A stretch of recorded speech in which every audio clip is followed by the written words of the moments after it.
ప్రభునందు ప్రియమైన దేవుని వర్లరా, మనిషికి మరణమే ముగింప అనే ఈ మహత్తరమైన విషయాన్ని మనందరికీ తెలియజేయడానికి ముఖ్య వాక్యోపదేశకులుగా మన మధ్యకు విచ్చేసిన గౌరవనీయులు doctor and professor Lazarus Prasanna Babu గారికి సభంతటి తరపున హృదయపూర్వకమైన ధన్యవాదాలు తెలియజేస్తున్నాం. అలాగే వేదికను అలంకరించిన దైవజనులకు, పెద్దలకు, అలాగే వాక్యాన్ని వినడానికి ఆసక్తితో ఆయా ప్రాంతాల నుంచి వచ్చిన మీ అందరికీ కూడా ప్రభువు పేరిట నా శుభాభివందనములు తెలియజేస్తున్నాను. ప్రియమైన దేవుని వర్లరా, 3 రోజుల పాటు ఒక మహత్తరమైన విషయాన్ని వినడానికి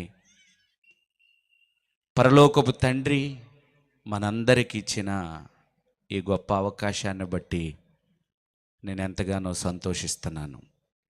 ప్రియులరా, మన ముందున్నటువంటి ఈ అంశం ఎన్నో ప్రశ్నలతో కూడుకున్నది, ఎన్నో సందేహాలతో కూడుకున్నది. నమ్మాలా వద్దా అని ఎన్నో ఆలోచనలను మదిలో రేపేదే మనిషికి మరణమే ముగింప అనే ఈ మహత్తరమైన ఘట్టం. ప్రియులరా,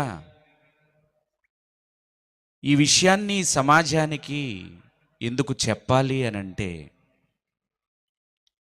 మనిషికి మరణమే ముగింప, మరణంతోటే మనిషి జీవితం అంతమైపోతుందా, మరణం తరువాత మనిషికి ఏమీ లేదా అన్న ఎన్నో కోణాలు ఈ టైటిల్ వినగానే మనకి మదిలో మెదులుతుంది.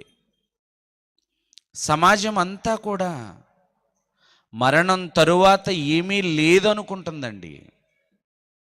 మరణంతోనే మనిషి జీవితం ముగిసిపోతుంది అనుకుంటుంది.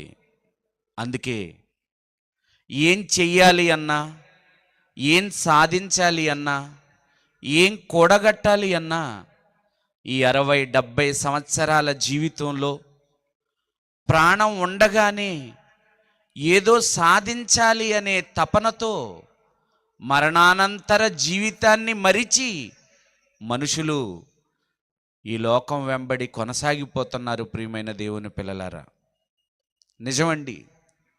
ఎందుకు మరణం తరువాత జీవితం గురించి మనుషులకు అవగాహన లేదు అని ఆలోచించే ముందు అసలు మరణానంతర జీవితాన్ని ప్రక్కన పెడితే బ్రతుకుతున్న ఈ 60-70 సంవత్సరాల కాల జీవితం ఎందుకు ఇవ్వబడిందో కూడా ఈ మనుషులకు తెలియదండి. ఇవ్వబడిన ఈ బ్రతుకు విలువే తెలియలేదు, ఇవ్వబడిన ఈ బ్రతుకు సంకల్పమే తెలియలేదు, ఈ జన్మ ఈ భూమి మీద ఎందుకు జరిగిందో ఈ మానవ ప్రపంచానికి ఇంకా సరిగా అర్థం కాలేదండి. ముందుకు పుట్టుక గురించి, వాళ్ళకి ఇవ్వబడిన ఈ 60-70 సంవత్సరాల జీవితం గురించి మనిషికి అర్థమై ఉండుంటే మరణానంతర జీవితం కూడా మనుషులకు అర్థమై ఉండేది. ప్రియమైన దేవుని పిల్లలారా, మరణించిన తరువాత మనుషులు ఏమైపోతారు, మరణించిన తరువాత పరిస్థితులు ఎలా ఉంటాయి అని అంటే, కొందరేమో దెయ్యాలుగా మారిపోతారంటున్నారు, కొందరేమో గాలిలో కలిసిపోతున్నారంటున్నారు. ఇలా ఎవరికి తోచినట్టుగా వారు మరణానంతర జీవితాన్ని వర్ణించుకుంటున్నారే తప్ప అసలు మరణం తరువాత ఏం జరుగుతుంది, మరణించిన తరువాత ఏమవుతారు అన్న విషయాలు ఈ సమాజానికి ఇంకా అర్థం కాలేదు. ప్రియమైన దేవుని పిల్లలారా, ఇలా మరణానంతర జీవితం గురించి ఎన్నో చిక్కు ప్రశ్నలతో మగ్గిపోతున్న ఈ మానవ సమాజాన్ని వాక్యపు వెలుగులతో మళ్ళీ కనువిప్పు కలిగించడానికేనండి మన ముందు మరి లాజరస్ ప్రసన్నబాబు గారు ఈ 3 రోజుల పాటు అసలు మనిషి జన్మ ఎందుకు జరిగింది, మనిషి ఎవరి కోసం బ్రతకాలి, ఇలా బ్రతుకుతున్న మనిషికి మరణం ఎందుకు వస్తుంది, మరణించిన తరువాత మనుషులు ఏమైపోతున్నారు, ఇలాంటి అద్భుతమైన ప్రశ్నలన్నిటికీ కూడా వారి గళం నుండి మనం వినబోతున్నాం. ప్రియమైన దేవుని పిల్లలారా, దేవుడు కూడా ఏం చెప్పాడో తెలుసండి. ఒక మాట చదువుకుని మనం ముగించుకునే ప్రయత్నం చేద్దాం.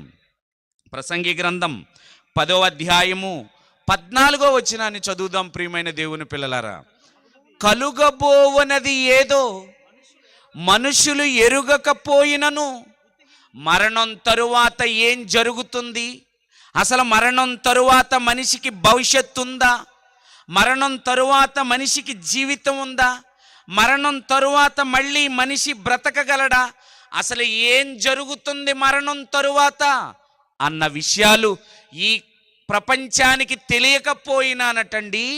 కలుగబోవనది ఏదో అది మనుషులు ఎరుగకయుండినను బుద్ధిహీనులు విస్తారముగా మాట్లాడతారటండి.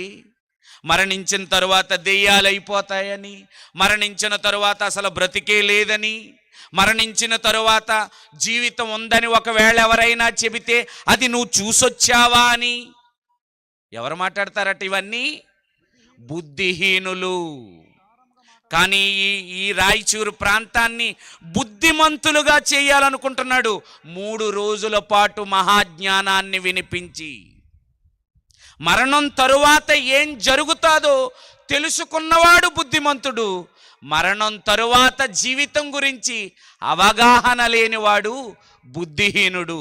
ఈ సభల ద్వారా బుద్ధి నేర్పించడానికే ముఖ్య వాక్యోపదేశకులు మన మధ్యకు వచ్చారు గనుక ఆలస్యం చేయకుండా అపోహలన్నిటినీ తొలగించుకోవడానికి మరణించిన తరువాత మనిషి పరిస్థితి ఏంటి అనే విషయాలను వారి నోటి ద్వారా విందాం, ప్రార్థన చేసుకుందాం.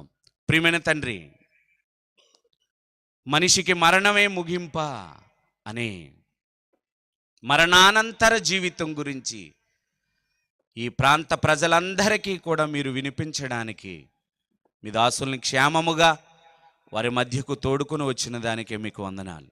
3 రోజుల పాటు ఎన్నో విలువైన ఆధ్యాత్మికమైన మరో లోకానికి సంబంధించిన మాటలు సాక్ష్యాలతో ఆధారాలతో ప్రజల కళ్ళకు కట్టినట్టుగా వారు చెప్పబోతుంటుండగా మహాజ్ఞానాన్ని వారి మదిలో సంపూర్ణముగా నింపండి. అనేకుల ఆ మాటలు విని వారి బ్రతుకులను మార్చుకుని ఇది బ్రతుకు కాదని మరో బ్రతుకు, అసలైన బ్రతుకు, చిరకాలముండే బ్రతుకు, ఈ శరీరాన్ని విడిచిపెట్టిన తరువాత మరో లోకంలో వారి కొరకు భద్రం చేయబడిందని కనువిప్పు కలిగించే మాటలు వారు తెలియపరుచుచుండగా వారికి మీ ఆత్మ సహాయాన్ని మెండుగా అందించి అనేకుల మనోనేత్రాలు వెలిగించవలసిందిగా మిమ్మల్ని వేడుకుంటూ, తండ్రి, సభలు నిర్వహించడానికి నిర్వాహకులు పడిన కష్టం వ్యర్థం కాకుండా తండ్రి 3 రోజుల పాటు విజయ పదం వైపు సభలను నడిపించవలసిందిగా కోరుకుంటూ యేసువారి అతి శ్రేష్టమైన నామాన్ని ప్రార్థన అడుగుచున్నాము తండ్రి. ఆమెన్.